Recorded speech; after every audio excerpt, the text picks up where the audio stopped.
Merci, monsieur le rapporteur. Premier orateur dans la discussion générale, monsieur Joël Giraud, pour le groupe radical, républicain, démocrate et progressiste. Bonjour, ma présidente préférée. Madame la Présidente, Monsieur le Ministre, chers collègues, point d'ancrage des forces françaises prépositionnées en Afrique centrale, le Gabon demeure un partenaire important de la France en Afrique.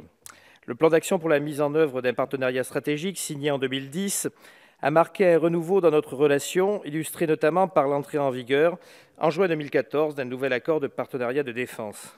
Par ailleurs, la France reste le premier fournisseur du pays, avec une part de marché d'environ 25%. On y dénombre une centaine de filiales d'entreprises françaises établies au Gabon, représentant 13 000 emplois. Aussi, un bon développement des services aériens entre les deux pays s'avère indispensable. Le transport aérien international entre la France et le Gabon est actuellement régi par un accord signé à Libreville en février 1977. Cet accord bilatéral découle de la Convention de Chicago de décembre 1944, stipulant que les États contractants reconnaissent que chaque État a la souveraineté complète et exclusive sur l'espace aérien au-dessus de son territoire et qu'aucun service aérien international régulier ne peut être exploité au-dessus ou à l'intérieur du territoire d'un État contractant, sauf permission spéciale ou toute autre autorisation du dit État conformément aux conditions de cette permission ou autorisation. Cependant, il manque à l'accord de 1977, du fait de son ancienneté, un certain nombre de dispositions aujourd'hui nécessaires au bon développement des services aériens entre la France et le Gabon, telles que la possibilité pour les transporteurs aériens de signer des accords commerciaux pour leurs services aériens ou la présence de clauses relatives à la sûreté de l'aviation ou la sécurité technique des vols. L'accord de 1977 n'est par ailleurs pas conforme aux exigences du droit communautaire, telles qu'elles ont été soulignées par les arrêts dits de ciel ouvert de novembre 2002 de la Cour de justice des communautés européennes relatifs à des accords bilatéraux concernant certains des États membres de la Communauté européenne et les États-Unis d'Amérique. À l'occasion des consultations aéronautiques bilatérales tenues en juin 2010 à Paris, il a donc été convenu de remplacer l'accord de 1977 par un nouvel accord dont le texte a été paraphé à cette occasion. La France a été l'initiative du nouvel accord, en raison notamment de la non-conformité de cet accord au regard du droit communautaire. La volonté d'actualiser le cadre bilatéral en vigueur a toujours été partagée par la partie gabonaise.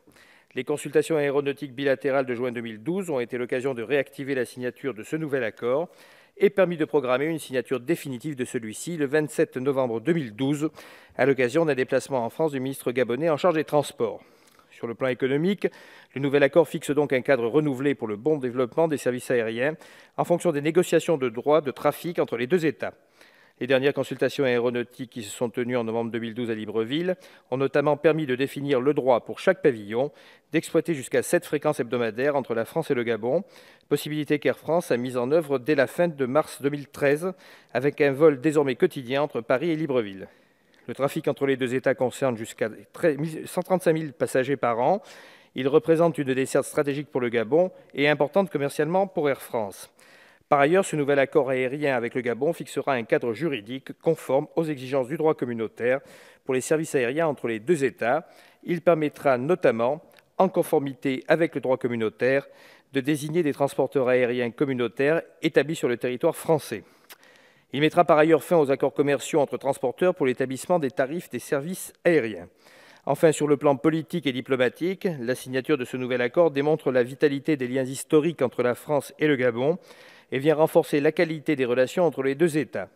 Par conséquent, le groupe radical républicain, démocrate et progressiste votera le projet de loi autorisant la ratification de cet accord et vous fait cadeau des 6 minutes 20 de silence complémentaire. Merci, monsieur le député.